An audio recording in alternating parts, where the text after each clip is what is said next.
सो अब life process के last topic पर हम लोग पहुंच चुके हैं।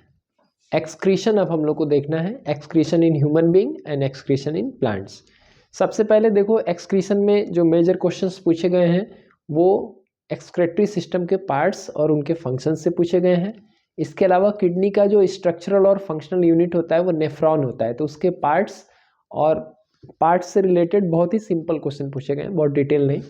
आगे हायर क्लासेस में डिटेल तुम पढ़ोगे तो यही क्वेश्चन इसमें पूछा गया है। इसके अलावा प्लांट्स का तो पार्ट बहुत ही छोटा है, मतलब एक दो पॉइंट जो याद रखना है तुमको कि प्लांट में कैसे एक्सक्रीशन होता है। ठीक है, तो सबसे पहले मुझे डायग्राम बनाना पड़ेगा ह्यूमन एक्सक्रेटरी सिस्टम का।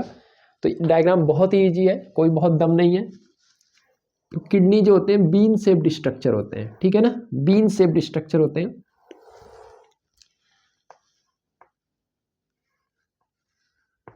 देखो ये मैंने किडनी बनाया, लेफ्ट किडनी, और इधर राइट किडनी बनाएंगे। थोड़ा सा ये ऊपर होता है, हालांकि इतना तुम्हारे लेवल पे नहीं है, लेकिन फिर भी मैं बना रहा हूँ।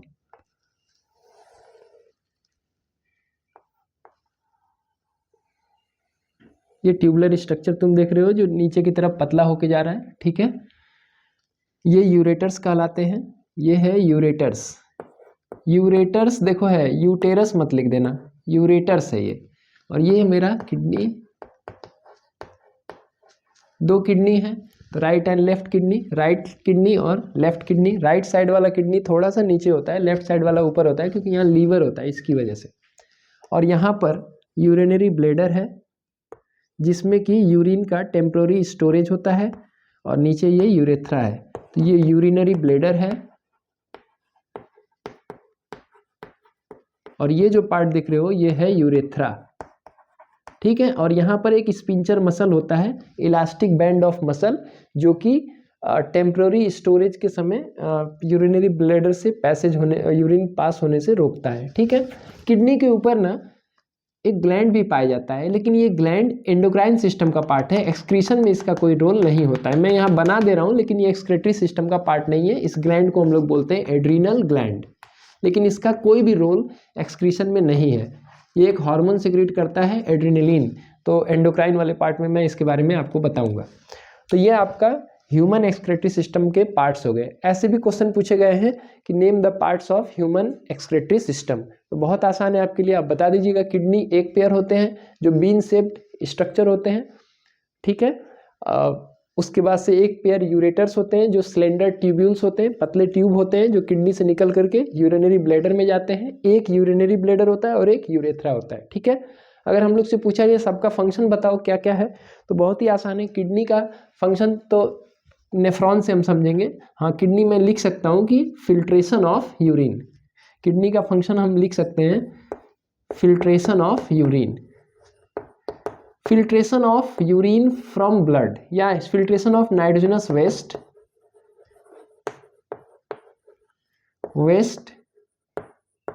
From blood.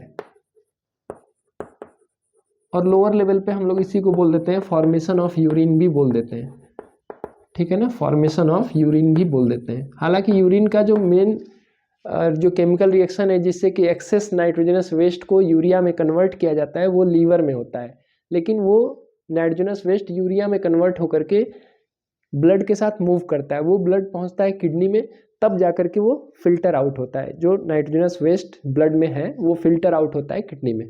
तो इसीलिए फॉर्मेशन ऑफ यूरिन भी लोअर क्लासेस के बुक में लिखा होता है। यूरेटर्स का काम क्या हो गया, to transfer urine from kidney to the urinary bladder. तो कोई बहुत इंपॉर्टेंट नहीं है इसलिए मैं नहीं लिख रहा हूँ। यूरिनरी ब्लैडर क्या होगा, टेम्पररी स्टोरेज ऑफ यूरिन।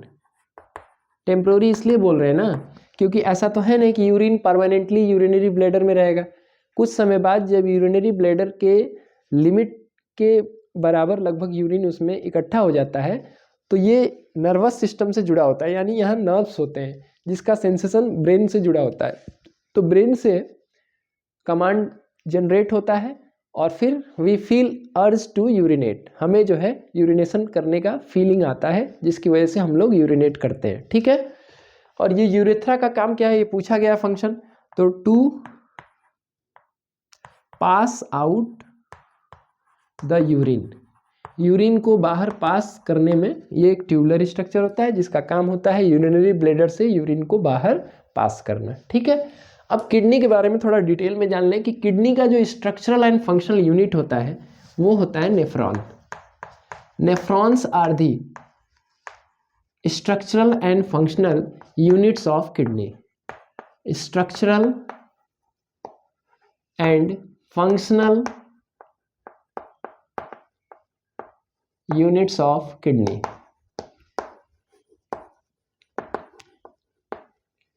ठीक है, किडनी का स्ट्रक्चरल और फंक्शनल यूनिट क्या होते हैं? नेफ्रॉन्स होते हैं। इसका जरा स्ट्रक्चर हम बना देते हैं। देखो, इसमें वॉमन्स कैप्सूल है जो कप लाइक स्ट्रक्चर होता है, और ये शुरू में ऐसे फोल्डेड ट्यूब्यूल के रूप में दिखेगा, इसको बोलते हैं प्रॉक्सिमल कन्वोल्यूटेड ट्यूब्यूल। फिर ये नीचे की तरफ जाएगा तो ये लूप ऑफ हेनले बनेगा जो हेयर पिन स्ट्रक्चर है यू शेप में, और फिर ये आगे जा करके ऐसे कन्वोल्यूटेड हो जाएगा, मतलब मुड़ जाएगा, और फाइनली जा करके कलेक्टिंग ट्यूब्यूल में खुल जाएगा।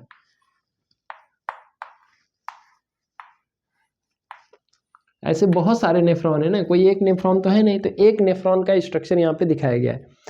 देखो, ये जब मैं किडनी बना रहा हूँ तो यहाँ पर ब्लड वेसल भी हम लोग को दिखेगा। ठीक है, ये मैं ब्लू कलर से बना रहा हूँ, होप आपको दिखाई दे, ये है ना। ये वेना कावा है जिससे रीनल वेन जो होंगे ऐसे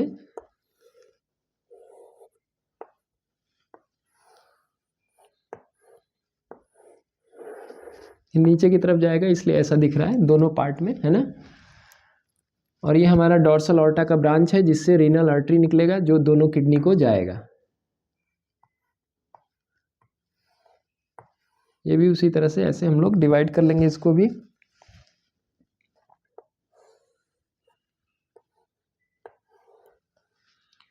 ठीक है, देखो, अब जो रीनल आर्टरी होगा वो ये मेन ब्रांच जो हम लोग डॉर्सल ऑर्टा देख रहे हैं वहीं से रीनल आर्टरी यहाँ पर किडनी में जा रहा है। लेफ्ट साइड में होगा तो लेफ्ट रीनल आर्टरी बोलेंगे, राइट साइड वाले को राइट रीनल आर्टरी बोलेंगे। तो ये रेड कलर से है, ये रीनल आर्टरी है, यहाँ पे रीनल आर्टरी। देखो, एग्जाम में फिगर दे करके उसका लेवल करने को भी दे सकता है तुमको, तो इसीलिए मालूम होना चाहिए हम लोग को। ये हमारे क्या हो जाएंगे? रीनल वेन हो जाएंगे, रीनल वेन। ठीक है, अच्छा, अब मैं कह रहा था कि नेफ्रॉन जो होता है तो इसमें जो हमारा रीनल आर्टरी है उससे एक ब्रांच आएगा और यहाँ एक नॉट लाइक स्ट्रक्चर बनाएगा। नॉट का मतलब गांठ होता है। ठीक है, तो एक फोल्डेड स्ट्रक्चर बनेगा ऐसे। इसमें एक इंपॉर्टेंट बात तुमको देखना है कि देखो, इधर ये वाइड दिख रहा है, ये इसका ल्यूमेन जो है वाइड है, मतलब चौड़ा है, और इधर क्या है? नैरो ल्यूमेन है। इसको हम लोग बोलते हैं एफरेंट आर्टेरियोल, एफरेंट आर्टेरियोल, और इसको बोलते हैं इफरेंट आर्टेरियोल, इफरेंट आर्टेरियोल।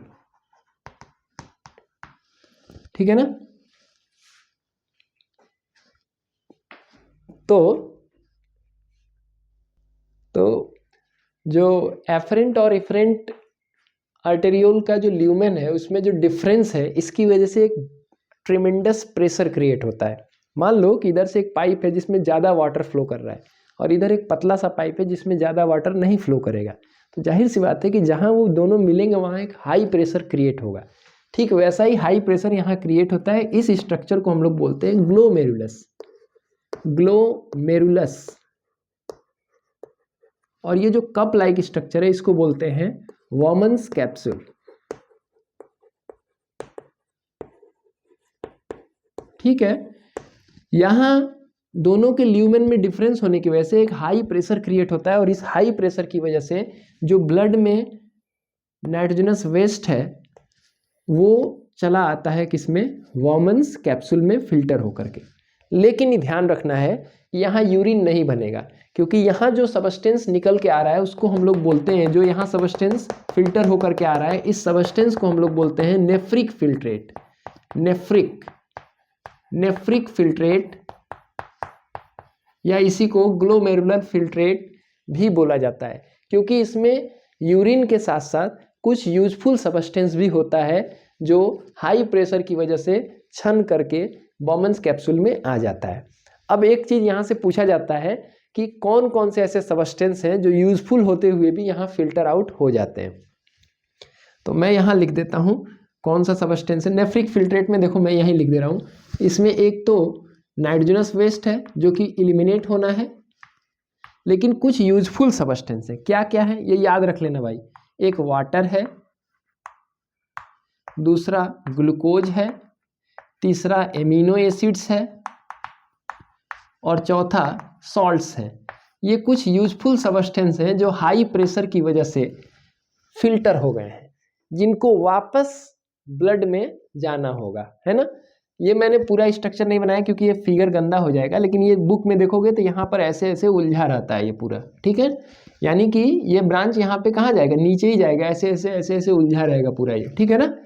तो अब क्या होगा कि ये जो हमारा प्रॉक्सिमल कॉन्वोल्यूटेड ट्यूब्यूल है, इसको बोलते हैं प्रॉक्सिमल मतलब नजदीक का होता है, कन्वोल्यूटेड मतलब मुड़ा हुआ ट्यूब्यूल, पीसीटी बोलते हैं इसको, और इसको बोलते हो डीसीटी, डिस्टल कन्वोल्यूटेड ट्यूब्यूल, और इसको बोलते हो लूप ऑफ हेनले। तुम लोग को अभी बहुत डिटेल तो जानना नहीं भाई, इजी वे में समझ लो, है ना। तो क्या होता है कि ये जो पार्ट है ग्लोमेरुलस, यहाँ से नाइट्रोजनस वेस्ट के अलावा कुछ यूजफुल सब्सटेंस भी बॉमन्स कैप्सूल में आ जाता है, ठीक है। अब कौन कौन से यूजफुल सब्सटेंस है जो आ जाते हैं, वाटर है, ग्लूकोज है, अमीनो एसिड है और सॉल्ट्स है। तो इनको वापस ब्लड में फिर एब्जॉर्ब किया जाता है, ठीक। अब ये जो प्रोसेस हुआ है जिससे कि nitrogenous waste along with some useful substance are passed into Bowman's capsule, इस प्रोसेस को बोलते हैं अल्ट्रा फिल्ट्रेशन।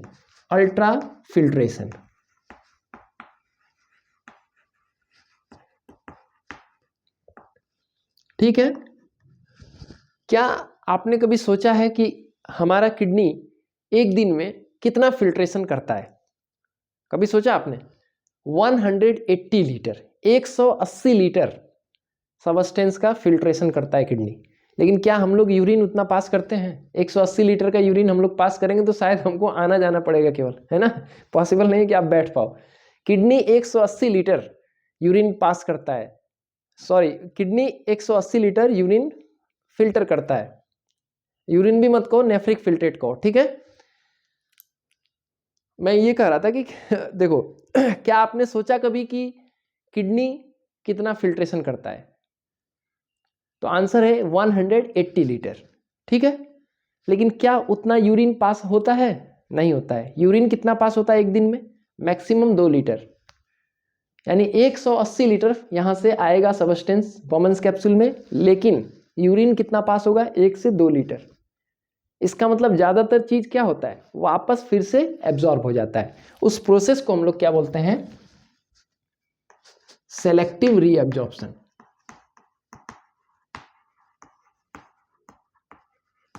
सेलेक्टिव रीअब्जॉर्प्शन, ठीक है ना।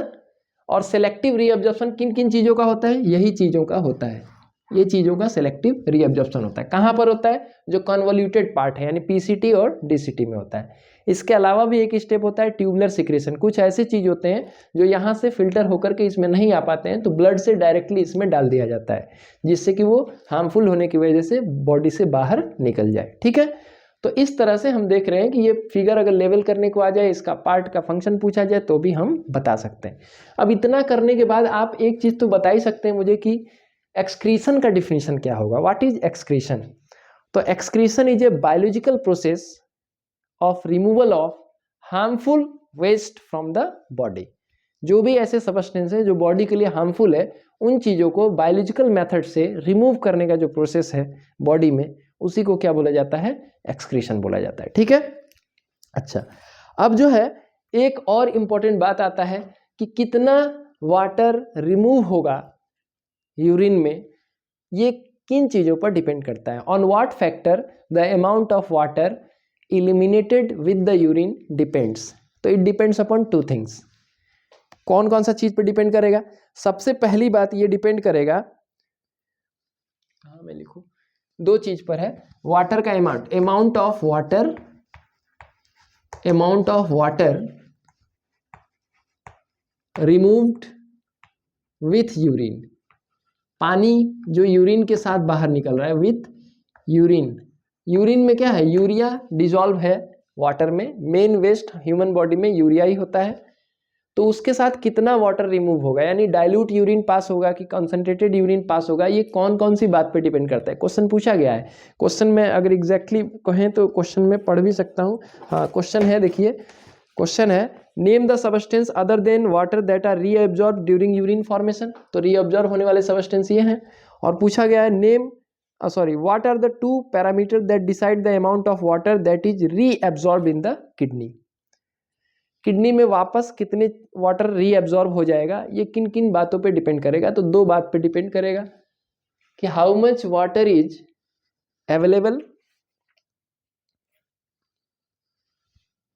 पहला बात है हाउ मच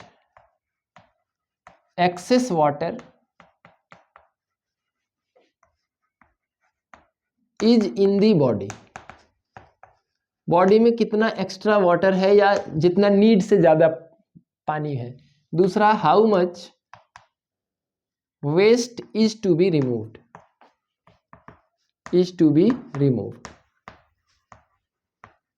जैसे आपने नाइट्रोजन रिच डाइट कंज्यूम किया है जिसमें बहुत सारा नाइट्रोजन कंटेनिंग सब्सटेंस आपने इनटेक किया, अब बॉडी को जितना चाहिए वो तो उतना यूटिलाइज करेगा या फिर उसको स्टोर करेगा, जो एक्स्ट्रा होगा वो बॉडी रख नहीं सकता, उसको इलिमिनेट करना पड़ेगा।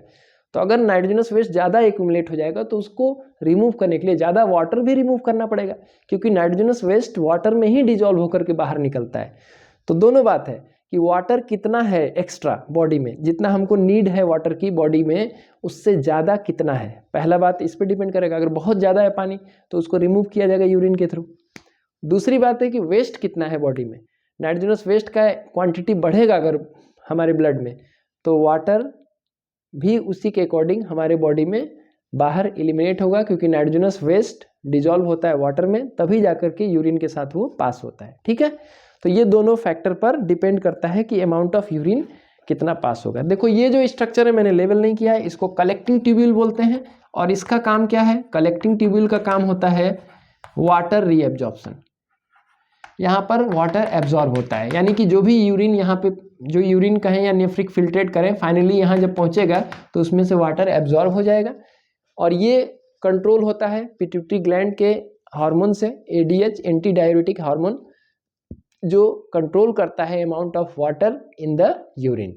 ठीक है, तो इस तरह से ये जो इंपॉर्टेंट थिंग्स थे। इसके अलावा आप जान लो कि कभी कभी किडनी का फेलियर हो जाता है, किडनी फेलियर होने पर डायलिसिस पे पेशेंट को रखा जाता है। आप ये वर्ड सुने होंगे, मेडिकल टर्म है डायलिसिस। तो डायलिसिस में क्या होता है? आर्टिफिशियल किडनी से ब्लड को कनेक्ट करा दिया जाता है, मतलब सेम काम जैसे कि नेफ्रॉन कर रहा है ना, वही सब काम होता है उसमें भी। वहाँ सेलोफेन ट्यूब्स होते हैं जिसके थ्रू ब्लड पास करता है और उस ट्यूब को एक सॉल्यूशन में डाला जाता है जिसमें नाइट्रोजनस वेस्ट नहीं होता है।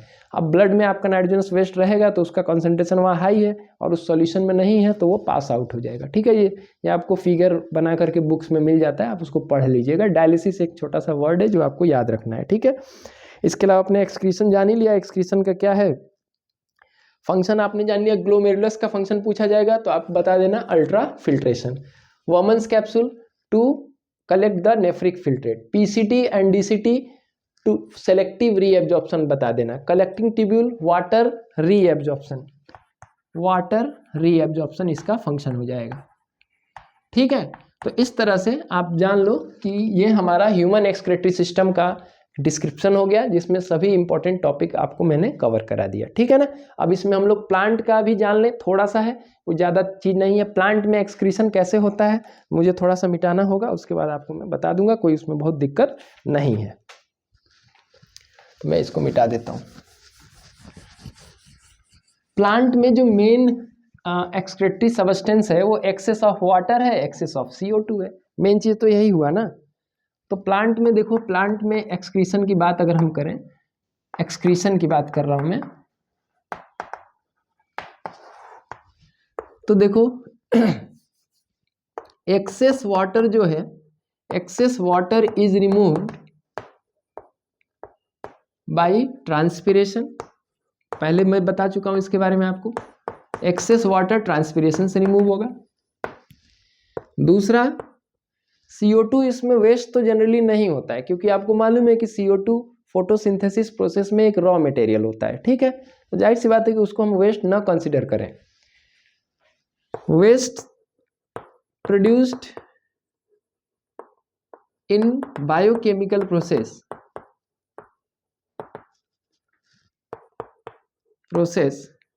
is stored in cell vacuole, cell vacuole में, लीव्स में, ठीक है, एज रेजिन्स